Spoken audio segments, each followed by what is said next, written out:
Рияга байланыштуу бир нече маселелер. Биринчиси болсо, ошо рия кайсы амалдарды качан бузат?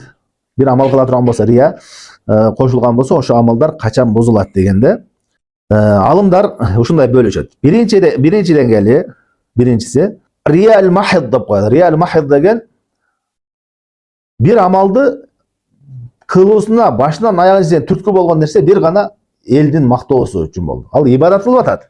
Башынан эле түп тамырынан эч кандай ыхласуулугу жок анын. Бир амал кылайын деп атат.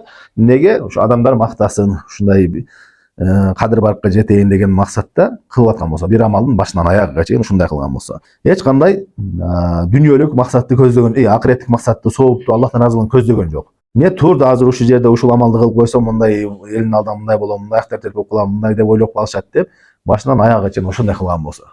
Бул амал мындай эч кандай ыхласуулук жок да, мындайча айтканда чаңча ыхласуулук жок. Башынан аягына чейин жалаң рия менен болду.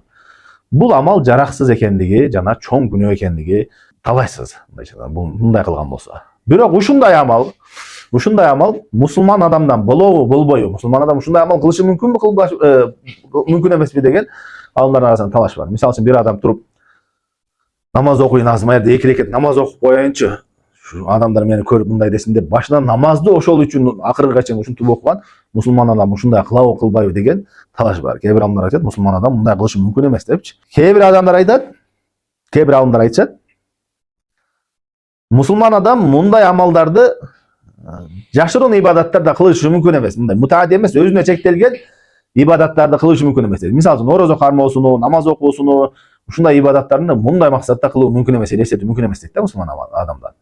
Экинчи түрү амалдардын мутаади жана башка бирөөлөргө пайдалуу болгон, эл көрө турган амалдарды кылышы мүмкүн дейт. Мисалы үчүн садака кылуу, адамдарга жардам берүү, ушул сыяктуу башкаларга пайдасы тие турган амалдарда ошондо мусулман адам ушундай амал кылышы мүмкүн дейт. Демек, мындай амал кыла турган болсо, ал амал жараксыз болуп эсептелинет. Чүнкү ошондой кыла турган болсо, башынан аягына чейин